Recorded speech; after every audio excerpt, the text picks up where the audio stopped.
اهلا بيكم في خامس مره جايبينها من تحت. مش كل قصص نجاح بتبدأ من القمة. في حكايات كتير جدا ورا الكواليس محدش بيحكيها. احنا احنا هنا هنا جايبينها جايبينها من من تحت. تحت.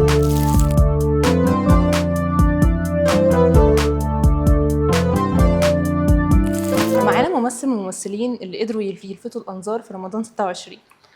وبجانب ان هو ممثل فهو كمان اكتنج كوتش. معانا النهارده الممثل الشاب عمر. اهلا وسهلا. ايه الاخبار يا عمر؟ الحمد لله كله زي الفل. ازيك؟ انتوا عاملين ايه؟ حلقة قعدنا كتير عشان نعرف نرتبها. دي حقيقة بس الحمد لله بس ظبطت. الحمد لله. احكي لنا بقى بتعمل تحت ازاي؟ والله انا بدأت في تمثيل في الجامعة، كنت باخد كورسات تمثيل. اوكي. ودي حاجة كنت بفكر فيها من وانا اصغر شوية وانا في المدرسة، بس ما كنتش عارف لو انا هبقى قد الخطوة دي ولا لا، فقلت لما اخش الجامعة فاجرب يعني. فلقيت انا حبيت الموضوع جدا. مع انها هي حاجه يمكن ريسكي شويه ان الواحد يخشها، صح. فناس كتيره جدا كانت اللي هو بتقول لي اللي هو هل انت متاكد من الخطوه دي ولا لا. بس انا الصراحه لقيت نفسي فيها. كنت بحس ان انا فعلا وانا مثلا بعمل مسرحيه او انا ببقى مثلا اون سيت بعمل فيلم قصير ولا اي حاجه، بحس ان انا فعلا بعمل حاجه انا المفروض ان انا اعملها. اوكي. وبحس ان انا مبسوط، ولاول مره حاسس ان انا مبسوط وانا بتعلم. يعني حاسس انا فعلا وانا بذاكر وانا بعمل الحاجات دي كلها انا مش متقدر، انا فعلا متحمس ومبسوط. فحسيت ان دي كانت علامه كبيره جدا يعني، فكملت في الموضوع واتخرجت يعني من قسم المسرح يعني تمثيل. في جامعة ايه؟ كنت بدرس بره وبعد كده عملت ترانسفير للجامعه الامريكيه هنا في مصر، اوكي. واتخرجت من الجامعه الامريكيه. وبعد كده بقى دخلت الجيش وبعد كده خلصت اوكي. الكلام ده كله وكملت بقى في التمثيل يعني. طب انت لما كنت في المدرسه انت كنت تقول ان الموضوع بدأ معاك من المدرسه، انت عايز عندك هنا باشن، يعني بدأ ازاي؟ حتى لو عايز امثل ولا كان في موقف معين؟ انا خدت بالي ان انا خيالي كان واسع جدا يعني من وانا اوكي. صغير. انا بحب ان انا بقى اتقمص بقى الشخصيات اللي انا بحبها بقى في الافلام والمسلسلات اللي كنت بتفرج عليهم. كنت بحفظ المشاهد، ومثلا يبقى في مشهد مثلا لفت نظري فاللي هو اقول بقى الكلام اللي في المشهد وامثل بقى وانا لوحدي بقى في البيت ومحدش بيتفرج عليا يعني. طب ف والناس قعدت تسالني سؤال، نفس السؤال اللي هو طب انت عايز تعمل ايه وانت لما تبقى كبير، يعني لما تكبر. وما كانش عندي اجابه. كنت دايما بقول اللي هو لا لسه ما اعرفش. فيسالوني طب انت حابب ايه في المدرسه، ايه اللي انت بتذاكره مثلا انت حاسس ان انت فعلا مندمج فيه، وانا فعلا ما عنديش اجابه. مفيش. فلما فكرت في الموضوع، فكرت في موضوع التمثيل، حسيت اللي هو ايه ده، لا يعني it makes sense. انا ازاي ما فكرتش اصلا في حاجه زي كده من زمان. وانا صغير اصلا كنت بعمل افلام مع اخويا بقى، هو كان بيخرج بقى الافلام وانا كنت بمثل في الافلام دي اوكي. وكده. فطبعا يعني حاجات يعني ما صعبة. حدش هيشوفها ابدا تشوفها. يعني. بس بس انت اخوك اصلا شغال في المجال ولا هو؟ اخويا شغال في المجال، هو مؤلف وفي نفس الوقت بيشتغل تحفة. في الانتاج. اوكي. اشتغل على مسلسل أبلة فاهيتا اللي هو بتاع نتفليكس. اشتغل برضو، كان من ضمن المؤلفين في ورشة الكتابة بتاعت البحث عن علا الجزء الثاني اوكي تحفه. مع هند صبري. تحفه. فلا هو برضو بيحب المجال جدا يعني، وحابب ان هو يكمل فيه يعني. فمش عارف احنا الاثنين الصراحه جبنا الحته دي منين يعني. مفيش اي حد تاني في العيله اصلا يعني بيحب الحاجات دي. انتوا اللي طالعين في العيله فنانين؟ مفيش حد كده تاني؟ يعني لا يعني انا مامتي في حته تانية خالص وبابايا نفس الكلام بس قرايبنا ابتدوا ان هم برضو يحبوا الموضوع، يندمجوا في الموضوع. فحاسس ان هم حسوا اللي هو ايه ده، لا طب طالما اتس بوسيبل طب يمكن احنا ممكن نعرف نعمل نفس الحاجه يعني. فدي حاجه لذيذه اكشن يعني. انا حبيت ان انا عرفت ان انا يمكن ابين حاجه لشخص انا كان نفسي حد يبينها لي وانا صغير. يعني ما كانش عندي حد في العيله مثلا كان دخل المجال، فحسيت اللي هو ايه ده انا داخل لوحدي مثلا، مفيش حد في داري. فالموضوع كان مقلق شويه. بس يمكن قرايبي الصغيرين طبعا ما اعرفش يعني، بس اتمنى يمكن يحسوا اللي هو ايه ده، طب طالما عمر خد الخطوه دي فايه ده ممكن احنا برضو لما نخش نحس اللي هو لا في حد في المجال لو سالناه سؤال مثلا يبقى حد من عيلتنا لا ممكن يقف في ظهرنا، ممكن يساعدنا. طب وفكره الاكتنج كوتش فكره الاكتنج كوتش كانت ازاي؟ زي ما قلت لكم كده، فانا ما شفتش نفسي في اي حاجه غير التمثيل الصراحه. بس في نفس الوقت طبعا يعني ما ينفعش ان الواحد بالذات في البدايه ان هو يعتمد على التمثيل بس طبعا. فكان لازم ان انا اشتغل على حاجه او اعمل حاجه جنب التمثيل. بس انا استحاله كنت اعمل مثلا 9 to 5 جوب. في ناس كتيره جدا بالنسبه لهم عادي واتس فاين وبيستحملوا. انا فعلا انا من النوع اللي هو لو مش حابب الحاجه اللي بيعملها قوي ما بيعرفش يركز فيها، بيتوه. صح. فحتى في المحاضرات في الجامعه انا فاكر كنت ببقى قاعد انا ناوي ان انا استفاد، ناوي ان انا اتعلم، بس انا غصب عني بلاقي ان انا بقالي مثلا تلت ساعه انا مش مع الدكتوره الدكتور. خالص او الدكتور اللي بيتكلم. فدي كانت كارثه. فانا لقيت ان انا فعلا انا مش عايز، انا فعلا ما اقدرش. ففكرت فيها، فقلت لو هختار حاجه جنب التمثيل او تبقى حاجه بتسبورت مي وانا لسه ان انا بحاول ان انا اوصل لحته عايز اوصل لها في التمثيل، ليه مش اكتنج كوتشنج؟ صح. حاسس انا بحب قوي فكره ان برضو ان انا اساعد الناس، اديلهم مثلا شورت كاتس، حاجات انا كان نفسي انا اكون عارفها وانا صغير وانا ما عرفتهاش. فبحس برضو باحساس حلو كده لما احس ان انا عرفت ان انا صح. اقدم حاجه لحد تاني. وفي نفس الوقت ليها دعوه بالحاجه اللي انا بحبها. في نفس السيركل بتاعت التمثيل. صح بالظبط. فطبعا انا كده كده ممثل قبل اي حاجه، بس بالنسبه لي اكتنج كوتش حاجه انا بعملها جنب التمثيل. بحسها برضو بتبقى يعني بتبقى لذيذه برضو لما تتفرجي على ناس كده بيكونوا داخلين برضو وبتشوفي نفسك فيهم. عندهم الباشن اللي انت كنت بتبدا بيه زمان. عندهم الباشن وفي نفس الوقت عندهم برضو التوتر، عندهم عدم ثقه النفس. فبتشوفي الحاجات دي فيهم، فكانك بتشوفي نفسك في مكانهم. فإن واي برضو كانك اللي هو انت بتعالجي حاجه من جواكي، ان انت كنتي الشخص ده من زمان كان تايه ومش عارف يعمل ايه وحاسس ان هو محتار ومش عارف يبتدي فين ولا منين. وانا فعلا كنت الشخص ده. فحاسس اللي هو الحمد لله ربنا حطني يعني في مكان اقدر اساعد الناس فيه يعني. فدي حاجه انا ممتن جدا ليها الصراحه يعني. تحفه. هناخد ورشه معاك يا عم. يا تنوروني والله في اي وقت والله العظيم. طيب احنا شفناك في موسم رمضان 25 مسلسل أثينا مع ريم حجاج، وشفناك بعدها في 26 فرصة أخيرة مع أستاذ محمود حميدة. الاختلاف بقى اللي حسيت بيه في التجربتين بين الموسم ده والموسم ده كان ايه؟ طبعا الدور هنا كان غير الدور هنا، اكيد طبعا. فايه الاختلاف اللي حسيت بيه؟ لو نتكلم كتجربه كعمل وكفرقه او طاقم عمل، من اكتر الحاجات اللي بحبها الصراحه في التمثيل ان مش كل بروجكت زي بعضه طبعا. حتى لو عملت 50,000 بروجكت مفيش ولا واحد منهم هيبقى شبه التاني. فدايما هتبقى مفتقد الناس اللي انت اشتغلت معاهم في البروجكت اللي انت عملته مثلا من 5 سنين 10 سنين، او الماي كيس مثلا في أثينا من سنه. فانا الصراحه مثلا في أثينا انا كنت بحس ان انا فعلا انا كل يوم انا رايح لعيلتي، رايح اصبح عليهم واقعد معاهم واتكلم معاهم وكده. وبرضه عشان كان في شباب كتير في المسلسل، فاللي هو كنا بنعمل تيك توكس مع بعض، فالموضوع كان لذيذ. كدور بقى يعني مالك ده كان صعبان عليا قوي. ما هو بقى وخالد بقى هم شبه بعض في حاجات معينه بس مختلفين في حاجات مختلفه. ان مالك فعلا هو شخصيه هو مش فاهم ايه اللي بيحصل، هو مش فاهم الناس كلها بتقلب على بعضها ليه. فهو شايف كميه شر وكميه مشاكل ومش عارف ايه مصدرها. فهو يا حبيبي عايز ان هو يساعد الناس بس مش عارف يساعدهم ازاي. بس نيته كويسه، بس هو عشان مش عارف اي حاجه فما حدش مديله ولا وقت ولا مساحه ان هو يعمل اي حاجه. فانا الصراحه لما قريت السكريبت هو فعلا صعب عليا جدا. وحسيت ان انا عايز اجيب الكاركتر من حته ان هو بيلوم نفسه، ان هو ما عرفش ان هو ينقذ صحابه، مش عارف يساعدهم ازاي. فحاسس ان هو ما عندوش سلطه، ما عندوش قوه، ما عندوش القدره ان هو يعمل اي حاجه. فدي حاجه خلقت من جواه احساس الغضب. لما كنت بقرا السكريبتس انا دايما بحب ان انا لما اقرا السكريبتس ان انا احاول ان انا ابرر كل حاجه بتحصل في ريحه الشخصيه دي. اوكي. فمثلا بشوف ان مثلا الكاركتر بيبتدي في حته بعد كده بينتهي في حته تانية خالص. فهو في الاخر خالص معلش بقى احرق للناس اللي ما اتفرجتش على أثينا، بس هو في الاخر خالص بيعمل بقى مظاهرات في الجامعه وكده، بيبقى فيه غضب بيطلع منه مش بيتشاف خالص من اول مسلسل. فانا بالنسبه لي مبرر ده ان هو من كتر ما هو متعصب من نفسه ومتعصب من الموقف ومتعصب من كل اللي بيحصل، اول ما عرف مين السبب اللي ورا كل اللي حصل ده وكل الناس اللي اتأذت دي فحصل انفجار. فكله خرج بقى في الاخر. فلا مالك الصراحه برضو كمان كان بيتقمص فكره اللي هو الشخص اللي دايما حاسس ان هو مش متشاف. اوكي.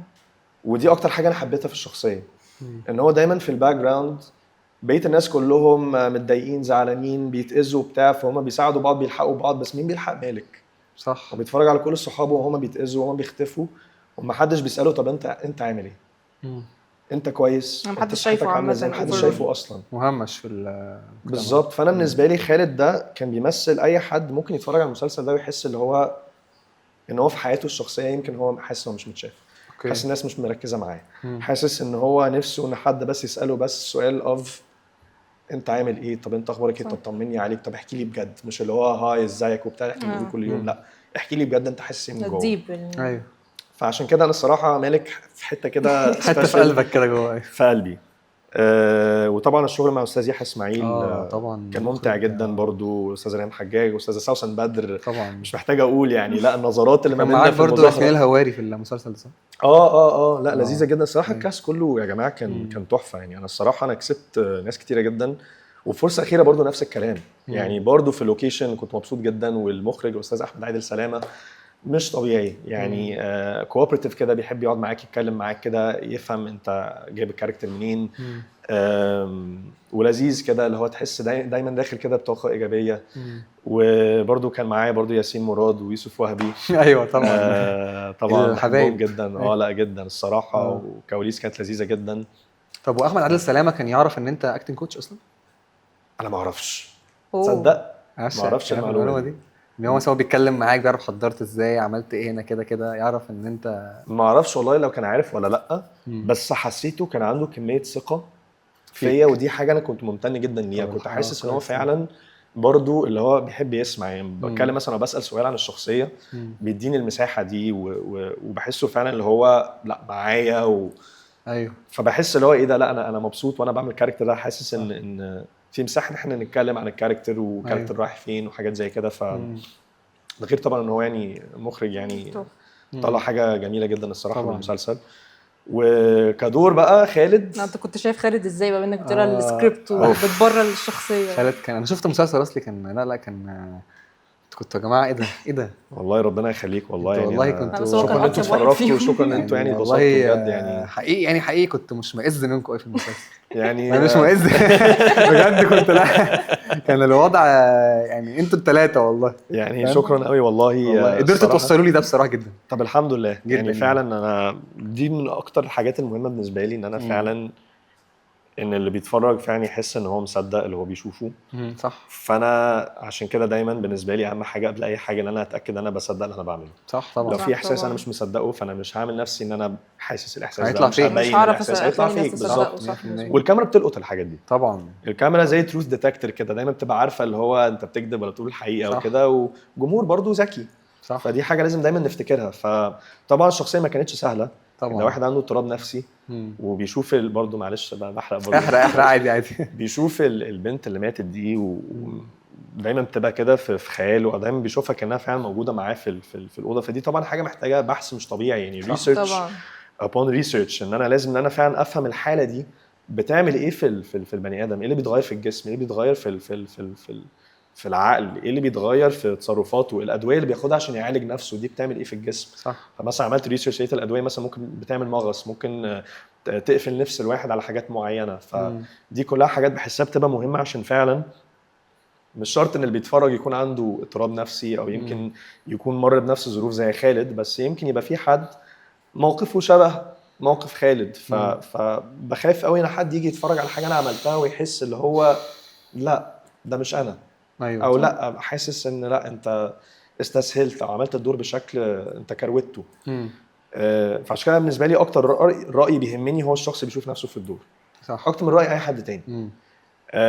بس خالد لا طبعا الموضوع كان تشالنجينج جدا جدا جدا، وطبعا انهيار بقى يعني. انا فاكر لما خلصنا قلنا فركش قلت الحمد لله خلاص مفيش تاني كفايه كآبه حياه حلوه يعني. فكره انت كنت اكتنج كورس ساعدتك انت تفهم خالد اكتر بالرياكشن بتاعه اللي كان اكيد طبعا. انا بحس ان مش بس خبرتي كاكتنج كوتش، بس خبرتي كممثل خد ورش وتعلم تكنيكس وتعلم حاجات كتيره جدا. طبعا انا عارف ان في ناس ممكن بتبقى بتفكر بينها وبين بعضها اللي هو طب انا دلوقتي اعرف امتى ابطل مذاكره واسيب نفسي. يعني في ناس بتقول اللي هو لو انا مثلا دلوقتي بعمل دور، طب انا مش عايز ابقى اللي هو مذاكر بزياده فابقى ميكانيكال قوي في المشهد، وفي نفس الوقت مش عايز اسيب نفسي على الاخر واللي هو ممكن اكون بطلع حاجه احسن. فانا دايما بقول ان وقت المذاكره بيبقى قبل المشهد طبعا. مش وانا في المشهد هقول لنفسي ده انا هعمل كذا وهعمل وات ايفر. انا في المشهد انا بسيب نفسي فليكسبل للكاميرا بالظبط. والحاجات انا بحضرتها لو حضرتها كويس فهي هتطلع لي من نفسها اصلا في المشهد. صح. فانا عملت باك ستوري مثلا، فدي حاجه انا حبيتها جدا. مثلا في مسلسل فرصه اخيره ان احنا مثلا بيهايند ذا سينز كنا بنبني باك ستوريز مع بعض. تاريخ بيننا وبين بعض احنا كالصحاب. فحتى لو اللي بيتفرج ما شافش التاريخ اللي بيننا كالثلاث صحاب، بس ممكن يحس ان في حاجه صح. عشان بنينا ده مع بعض. فبنينا بقى احنا واحنا صغيرين بقى كنا عاملين ازاي مع بعض، وبعد كده في فتره مثلا حد مثلا سايب الشله شويه ففي حد كان شايل منه شويه فدي حاجات بتبرر الداينامكس اللي بنشوفها بقى على مدار المسلسل. فدي حاجه برضو لينا احنا عشان دي حاجه بتريحنا في المشهد. كل ما انا ابني اكتر كل ما احضر اكتر كل ما احس انا داخل مش خايف مش قلقان من حاجه عشان عارف انا بعمل ايه. بس انت الدور كان بعيد عنك كعمر خالص. جدا ده صعب جدا. كان صعب جدا برضو ان انا اخش جوه الحته دي، عشان غير ان خالد مرض ظروف غير الظروف اللي انا مريت بيها، بس هو برضو خالد حتى ردود فعله هو يا حبيبي فعلا مش هو مش عارف ازاي يقاوم الحته اللي هو فيها دي، مش عارف ازاي ان هو مش عارف يعمل ايه. هو حرفيا تايه مش عارف هو بيعمل ايه في الحياه. يغدر بصاحبه بس في نفس الوقت يعمل حاجه الصح ولا يعمل حاجه ولا هو مش عارف وتايه ونفسه حد يقول له اعمل ايه، بس هو بين نارين أيوة. فهو من جوه دايما هو ما بين كذا حاجه ممكن يعملها، بس هو مش عارف يختار ايه ومش عارف ايه الصح وخايف يأذي حد اصلا. فعشان كده هو صعب عليا جدا، عشان كده طبعا الصح كان ان هو يقول الحقيقه وكل حاجه عشان البنت تاخد حقها، بس كواحد برضو اللي هو دول مش بس صحابه دول اخواته فهو يا عيني كان غلبان يعني. بس لا كان مختلف جدا وكانت صعبه بالنسبه لي انا اخش جوه الشخصيه دي، بس يعني الحمد لله بقى عملنا اللي علينا وحاولنا. كانت تحفه. انا بس عندي سؤال فضولي عايز اساله لك من اول الحلقه. اكيد من اول ما عرفتك اسمك. ايوه اسمك اسمي ده جه ازاي؟ ايوه معلش يعني انت باباك اسمه عمر؟ لا اسم العيله عمر. اسم العيله عمر وهي دي المفاجاه بقى. اوكي اصلا ده مش اسم باباك اصلا. انا نفسي اعرف برضو عمر دي جت منين. اصلا يعني اولا اصلا اسم عيله تبع عمر دي اصلا حاجه فاهم ما بتحصلش في العادي. بس غير ده ليه مامتي وبابايا سموني عمر وهم عارفين انا اسمي الاخير عمر. يعني مش عارف يعني حتى في مره انا فاكر ان بابايا كلمني وانا في الجامعه بيسالني اخبارك ايه وبتاع، فانا بقول له الحمد لله الدنيا زي الفل. قال لي طب واخبار الدرجات ايه وامتحانات؟ لا الحمد لله تمام. طب واصحابك؟ لا كويس وكده. قال لي حد سف عليك ولا لسه؟ فقلت له ليه حد سف عليا يعني ليه مش فاهم. فقال لي مش انت اسمك عمر؟ قلت له ايوه. قال لي ده اسم غريب. قلت له ثانيه واحده بقى بالمناسبه بقى انت اللي اديتني الاسم ده، فانا عايز افهم منك انت بقى انت ليه اديتني الاسم ده؟ ليه عمر؟ قعد يضحك قال لي طب سلام وقفل. اللي هو انا ما وصلتش لحاجه اصلا، ما عرفتش منه السبب خالص لحد النهارده مش عارف بجد. مش عارف بقى بيرازيني ولا هي جت بالصدفه ولا طب هو اسمه ايه باباك اصلا؟ حازم. طب ليه مثلا ما سميتش نفسك عمر حازم ولا هي عمر حسيتها انت اخترتها كده؟ ما انا اقول لك على حاجه، انا الصراحه كنت ما بين عمر حازم عمر وفي نفس الوقت عمر لقيت الناس كلها بتقول لي عمر عشان الناس قالت لي اللي هو اسم كاتشي. هي ميزتك بصراحه. الناس هتفتكر الاسم ده وكده فهيبقى ملفت يعني وهيبقى مختلف. صح. فصراحه خدت النصيحه وقلت يلا بينا يلا عمر يلا بينا. بس سؤال منطقي والله يعني. ما انا جه في دماغي قلت ازاي. فعلا. احكي لنا بقى بتحضر ايه الفتره الجايه؟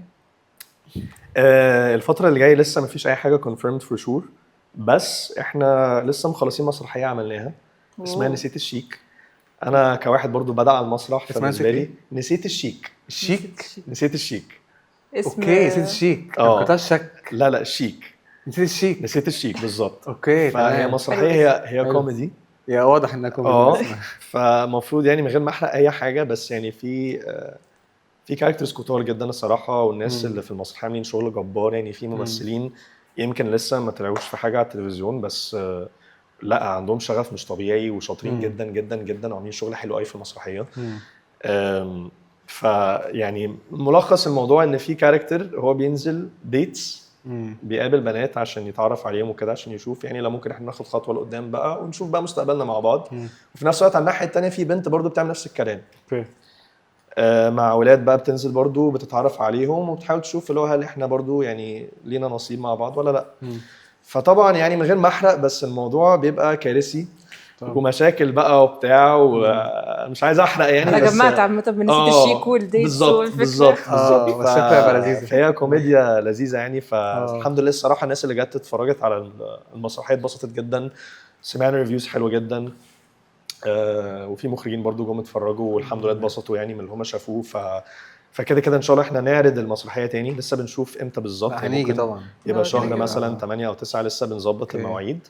بس متحمسين قوي يعني ان احنا نعملها مره ثالثه الصراحه. طب وقفة عشان- المسرح بالنسبة لك ايه؟ لا عظيمه دي حاجة يعني تانية بعيد عن مرعبة طبعاً الكاميرا جداً. خالص. جدا. لا حاجه تانية خالص يعني. ما ليها ينفعش- رهبه كمان لوحدها كده. هو كده طبعا كل حاجه ليها مميزاتها وعيوبها. بس انا بالنسبه لي المسرح، انا كان بقالي 5 سنين ما عملتش اي حاجه على المسرح، اوكي أوه. فدي كانت حاجه مجنناني. اوكي. وكنت لسه عامل ماستر كلاس مع واحده اكتنج كوتش مشهوره جت من امريكا اسمها ايفانا تشابك. عملت ماستر كلاس كده، فكان في كذا حد فينا في الورشه دي. كان في احمد مالك، كان في نور النبوي، معين السيد، داليا شوقي، مريم الطحاوي، علي السبعه، كريستين جرجس، كذا حد يعني خد الورشه دي. جهاد حسام الدين، لوك لينر برضو حتى كان برضو معانا في الكلاس. فاحنا في الكلاس ده احنا كان في ناس جت تتفرج على الماستر كلاس، فكانهم فعلا هم جمهور. فانا عملت مشهد، فلما خلصنا المشهد والناس بقى كانت قاعده وكده وبتسقف وكان في طاقه جايه بقى من ناحيتهم، افتكرت قد ايه المسرح وحشني. وما خدتش بالي، كان بقالي 5 سنين قلت ياه للدرجه دي فعلا بقالي 5 سنين ما بعملش اي حاجه على المسرح. فقررت ان انا لا، انا عايز اعمل حاجه على المسرح، بس مش عارف برضو مع التصوير وكده هل انا هعرف اعمل ده ولا لا. فاتمنى تجيلي حاجه تبقى مش، ما تبقاش مثلا demanding قوي، ما تبقاش محتاجه يعني تفرغ تام، كوميتمنت طويل قوي. سبحان الله من تحت الارض لقيت المسرحيه بتاعت نسيت الشيك. والمخرجه برضو كانت زميلتي في الجامعه الامريكيه امينه عبيد، برضو مخرجه شاطره جدا. فقلت ليه لا، ورحت عملت اوديشن، خدت الدور الحمد لله. لا انا فعلا انا اتبسطت جدا جدا جدا. تجربه حلوه بالنسبه لك. انك قاعد وفي لايف فيدباك جاي لك من الجمهور. يعني دي حاجه مثلا ما دي بتحصلش حاجة واحنا تانية، بنصور خالص. بعيدة. يعني طبعاً. انا فاكر انا اول مره صورت حاجه في خارج السيطره في 2021. انا فاكر ان انا كنت بصور بقى اخر بقى مشهد ليا، شكرا يا عمر خلاص كده. فانا اللي هو فين فين الجمهور، فين التفاعل، فدي حاجه مثلا كانت بالنسبه لي في الاول اللي هو ايه ده، لا دي حاجه مختلفه. فلما رجعت بقى للمسرح وشفت بقى الناس بقى كلها وهي بتتفاعل بقى معاك، واللي بيضحك واللي مش عارف ايه وكده، لا الصراحه دي حاجة تانية. لا يعني انا مبسوط قوي ان انا رجعت للمسرح انت الصراحه. قلت انت قعدت جاب 5 سنين، كان ايه بقى اللي قبل الجاب؟ كنت بعمل بقى مسرحيات بقى في صغير؟ الجامعه.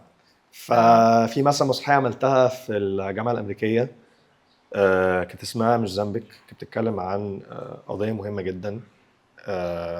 فالحمد لله انا يعني ممتن قوي ان انا كان عندي فرصه ان انا اشارك في حاجه بتتكلم عن حاجه فعلا كنا لازم ان احنا نبني وعي عن الموضوع. موضوع القضايا ده بيبقى حلو جدا. جدا مسرح، جدا سينما. جدا، عشان في ناس كتيره جدا وهي مش عارفه ان الموضوع كبير للدرجه دي او الموضوع منتشر للدرجه دي. فهي عايشه حياتها مش عارفه ان في مشاكل بتحصل، واحنا ممكن نعمل حاجات تمنع المشاكل دي اكشلي. بيبقى في وعي اكتر. بالظبط. فدي برضو ميزه برضو للمسرحيات والافلام والمسلسلات اللي هي بتبني وعي، ان هي فعلا لا هي بتعمل فرق على مدار الوقت الطويل. لا هي فعلا بتعمل حاجه. فدي كانت حاجه كنت فيها. كنت برضو في شبابيك عطيه مع تيام قمر، عملنا المسرحيه دي مع بعض برضو. كان في كذا حد تاني برضو في الكاس برضو. فلا عملت مسرحيات كتيره جدا وانا في الجامعه. بعد كده حصل الجاب ده، فحسيت اللي هو مش هينفع، لازم ارجع تاني.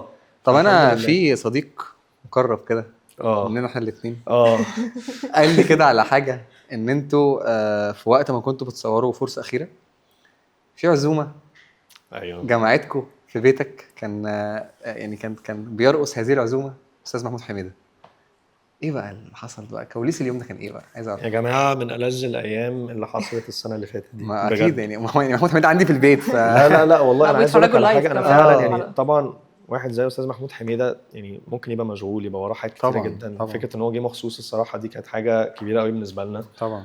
ومش لا مش ممكن الضحك اللي احنا ضحكناه يعني، لا ضحكنا ضحك وكان لذيذ جدا. وعيلته كلها برضو كانت موجوده وهم الصراحه يعني مش ممكن على الاحترام ده ايه ده، وكلهم لذاذ جدا. فانت حاسس وانت قاعد معاهم كانك عارفهم بقالك فتره. كان يوم حلو قوي. واحنا برضو كنا كالكاس بنتفرج على الحلقه اللي هي حلقه 12 دي. كانت حلقه كبيره جدا في المسلسل دي، الحلقه اللي احنا اتحقق معانا في النيابه فيها. دي الحلقه برضو اللي انا كان عندي برضو المشهد بتاعي مع الاستاذ محمود حميده واحنا قاعدين في النادي وهو بيضغط عليا عشان اقول الحقيقه وكده. كانت حلقه كبيره. كان بيديكوا الفيدباك وانتوا قاعدين؟ هو انا الصراحه واحنا بنصور بقى المشهد ده بقى اللي هو بتاع النادي ده، احنا داخلين عملنا بروفا مع بعض وبعد كده دخلنا بقى عملنا المشهد. فانا كنت متخيل خلاص هعمل مشهد وخلاص وامشي وكده. فلقيته بيقول لي لا عمر انت شاطر وكده. فحسيت اللي هو لا كانت لذيذه منه يعني، عشان برضو هو عمره ما يقول حاجه هو مش مصدقها ومش مش حاسسها. فان جمله زي دي تيجي منه حد طبعاً. عنده خبره مش طبيعيه في المجال، وحد انا رايه بيهمني جدا جدا جدا. طبعا. فدي حاجه بسطتني. وده غير برضو ان المشهد ده الصراحه من اكتر المشاهد اللي حبيت ان انا اصورها في المسلسل، مع اني انا ما عنديش كلام كتير في المشهد ده، بس السبتكس بقى، الكلام اللي ما بين السطور، الحاجات اللي بتحصل بقى من جوه بقى، والاستراجل دي بيني انا ويحيى الاسواني، واحنا قاعدين جنب بعض وهو عايز يضغط عليا، وانا في نفس الوقت اللي هو في حته مني هتموت تقول الحقيقه، بس اللي هو لا بفتكر صاحبي وما ينفعش ان انا اغدر بيه دلوقتي. كان في توتر قبل المشهد؟ عايز اقول لك على حاجه، والصراحه مش عارف يعني، انا اتكلم عن نفسي، بس انا حسيت من كتر ما انا كنت مرتاح في وجود الاستاذ محمود حميده، فحسيت ان انا بالعكس انا متحمس قوي على الشغل، عشان هو برضو شخص بيديكي كميه طاقه في المشهد، ونظرات بقى رايحه وجايه وكده، فدي حاجه بتخليني حاسس ان انا متعمق اكتر في المشهد. فكانها لعبه بينج بونج، ان احنا كل واحد فينا كده بيضرب ضربه، أيوة، فبترجع التاني لنا، فبعد استلام. كده نضرب ضربه تانية. أيوة. ودي حاجه بتفتح نفس الواحد على التمثيل، عشان طبعا زي ما انتم عارفين الواحد بيبقى مثلا واقف في لوكيشن ساعات طويله، ممكن يحس بالتعب، ممكن يحس صح. بالجوع، اي حاجه من الحاجات دي.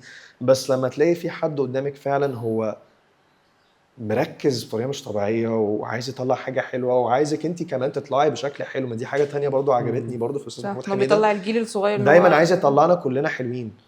فحتى لو تعبان، حتى لو النهارده اتخانقت مع واحد صاحبي، حصل مش عارف ايه، اي حاجه ممكن تكون حصلت ورا الكاميرا، بس انا دلوقتي مع حد هو فعلا عايز ان هو يعمل حاجه حلوه، وانا برضه عايز اعمل حاجه حلوه، فيلا بينا بقى هننسى بقى كل حاجه تانية وهنعمل الحاجه دي مع بعض. تحفه. طب وانت خبرتك في مجال الاكتنج كوتش بتخليك وانت بتصور المشهد مثلا بعد ما تخلص تقول لا انا ما كنتش يعني، بتخليك تحكم على نفسك او تجلد نفسك، او اللي هو انا لا ما كانش ينفع اعمل كده، انا كان كذا، كان يعني اقول لك على بتخليك حاجه، تبقى كده الصراحه انا كاكتنج كوتش فعلا ساعات انا بقول حاجات بتفكرني بحاجات مهمه انا لازم افتكرها كممثل، ومن ضمنها فكره اللاتين جو. اوكي. ان انا ما ينفعش ان انا اقعد ان انا اعاتب نفسي او اقعد افكر في حاجات مش وقتها، خلاص انا صورت المشهد، صح، اتصور وهيتمنتج وهيتذاع او هيتعرض على التلفزيون. ايه فايده ان انا اقعد افكر واقول كنت المفروض اعمل وكان نفسي اكون عملت وبتاع، مش هستفاد حاجه منها، وده ممكن ياثر على تركيزي في المشاهد اللي جايه. صح. فانا بحاول على قد ما اقدر ان انا احضر نفسي as much as I can طبعا given الظروف، واطلع واسيب نفسي في المشهد واحاول ابقى حقيقي وتلقائي على قد ما تفصل بين اقدر الاثنين بالظبط. ولما اخلص بقى خلاص ننسى بقى اللي فات ونخش على اللي بعده. لو في حاجه مثلا انا واعي بيها قوي، مثلا مستيك، مثلا غلطه انا عملتها مثلا في التيك ولا حاجه زي كده، فانا عايز ابقى واعي بس مثلا بيها بعد كده، فدي حاجه ممكن افكر نفسي بيها، بس مش هجيبها من صيغه اللي هو ده انا فشلت، ده انا عملت وانا ليه عملته كده، عشان دي حاجه تخليني افشل اكتر. ايوه صح. هفكر فيها من ناحيه كويس ان ده حصل، عشان اتعلم من الحاجه دي، عشان المره اللي جايه اعمل حاجه احسن. بالظبط. فعلا ممكن حد يحس ان هو مفيش فرق كبير ما بين الطريقين دول اللي احنا نفكر بيهم، بس لا، في فرق كبير جدا. ان احنا subconsciously لما بنتكلم حتى مع نفسنا بطريقه سلبيه، لا دي بتقلل من امكانياتنا، بتقلل من الحاجه اللي احنا ممكن نطلعها. لما بنفكر بطريقه ايجابيه فبنحس ان احنا دايما احنا بنطلع على السلالم، لو بنطلع سلمه كل مره بنطلع حاجه احسن، كل مره بنتعلم من غلطه او غلطتين عملناهم مثلا في الماضي. فدي حاجه تانية برضو دايما بحاول انا افكر نفسي بيها، ان انا ما احاولش ان انا اصلح كل حاجه مره واحده. لا عمرها ما تظبط. لو حطيتها في بالي ان انا مثلا انا دلوقتي انا في السينما محتاج ان انا اصلح دي ودي ودي ودي ودي، انا هوتر نفسي واحس بتوتر مش طبيعي هيمنعني ان انا اعمل المشهد بطريقه كويسه. فعشان كده دايما بقول برضو الفتره اللي احنا بنشتغل على نفسنا فيها ما بتبقاش وقت التصوير، بتبقى في الورش اللي احنا بناخدها، بتبقى في وقت التحضير، الفراغات اللي ما بين الحاجات اللي احنا بنصورها في الباك جراوند عامه، مش وقت التصوير. طيب. حتى في حياتنا الشخصيه برضو انا عارف ان انا عندي لازمه معينه مثلا كعمر، وبتطلع مثلا في المشاهد بتاعتي، فانا كعمر وانا بتكلم مع صحابي او مع عيلتي دايما هبقى حاطط في دماغي ان انا لازم ان انا اخلي بالي ان انا ما اعملش الحركه دي وكده، عشان ما اتعودش عليها. انا اسف انا ولا لا يا باشا، انت براحتك والله. انت كلامك كله تحفه والله. تيجي نلعب مع بعض دلوقتي لعبه. يلا بينا لعبه كده نشوف بيها بالسينما بقى وكده. ذاكرتك السينمائيه عامله ربنا يستر. يلا بص هقول لك 2 ممثلين، اوكي، هتقول لي حد تالت اشتغل مع ده واشتغل مع ده، ماشي، بس اشتغل مع ده في حاجه واشتغل مع ده في حاجه تانية. ماشي ماشي ماشي نجرب. يلا بينا. ماشي. منى زكي ويجز. منى زكي وويجز. مش يمكن ما افتكرش المسلسل او الفيلم، بس حاسس احمد مالك. صح عشان ويجز كان في بيمبو، وبيمبو كان فيه احمد مالك وويجز مع بعض. صح. صح. طيب تعرف بقى ما التاني بقى ده اللي انا عشان كده انا قلت في الاول يمكن ما افتكرش المسلسل او الفيلم. ماشي. بس لا تاني ماشي. انت نلعب عندك راوند تانية؟ راوند تانية. ماشي يلا بينا. يلا بينا. احمد مكي واحمد داش. عصام عمر. طب ما انت صح. حلو هو يعني، ما الحمد خضتني لله. عليك لا. والله. والله انا كنت متوتر من فكره اللعبه، بس الحمد لله. طب ايه كده كده عارف عصام عمر احمد داش مسار اجباري. ده كان فايرال صح. ايوه. احمد مكي هو فايرال برضو، وداش. كان تبع البلد بلد بقى والسياسة، احداث. اختيار. صح. بس اني اختيار 2 ولا 3؟ لا كان 2. كانت اتنين. انت ما اتنين. كانت اتنين. هي ماشي. بتتفرج فيها تمام. لا، مش طبعاً. قادر اقول حاجه. لازم الرقم مش هجيبه، بس يعني تمام، قلت لي لا، بقى لا، ست لا. بلد وده اختيار، فالحمد لله. لا طلعت شاطر فعلا. الحمد لله. بتاعت طب والله جامد يا عم، بس هتقولي بخاف ومش عارف ما انا دايما اقول لك على حاجه، مش عشان انا اللعبة. مشكلتي في حاجه ان انا الذاكره عندي ساعات ما بتبقاش احسن حاجه. اه. حاجات وحاجات يعني، في حاجات أيوة، مثلا أيوة. ممكن افتكرها من 10 سنين امم. افتكرها عادي جدا. حاجه مثلا حصلت من كام يوم، او حاجه حصلت مثلا من سنه ممكن ما افتكرهاش ما قوي، او تفتكرهاش. افتكر مثلا انا شفت مثلا حد مع حد تاني بس مش فاكر ايه اللي جابهم في نفس الحته مع بعض. فاهم ايوه قصدي؟ ايوه بالظبط. عشان كده اه. احنا انبسطنا معاك قوي. والله انا بجد. انبسطت جدا، والله والله انبسطت ما معاك حسيتش جدا. بالوقت اصلا بجد. يعني، فعلا شكرا يعني قوي على الدعوه دي، ميرسي والله. واتبسطت جدا والاسئله كانت لذيذه قوي، يا رب تكون انبسطت والله. وحسيت كده ان انا كاني رجعت كده لرحلتي كده. فاهم. لا جبتها من تحت يا عمر بصراحه. الحمد لله والله. صراحه يعني الحق يتقال. الحق يتقال جابها من تحت والله. يعني يا رب تكون والله اتبسطت زي ما احنا لا اتبسطت بالحلقة. جدا، وبجد شكرا ليكوا قوي قوي شكراً قوي ليك على الدعوه والله. دي، وشكرا للكرو برضو العظيم يا جماعه، كل واحد اللي اشتغل على الحلقه دي. وميرسي قوي. احنا اللي ميرسي جدا والله. وكده كده يا جماعه والله ما عارف اتكلم بعد الآن. مش عارف اتكلم بعد الآن. كده احنا حلقتنا خلصت مع عمر، وان شاء الله اقابلكم في حلقه جديده.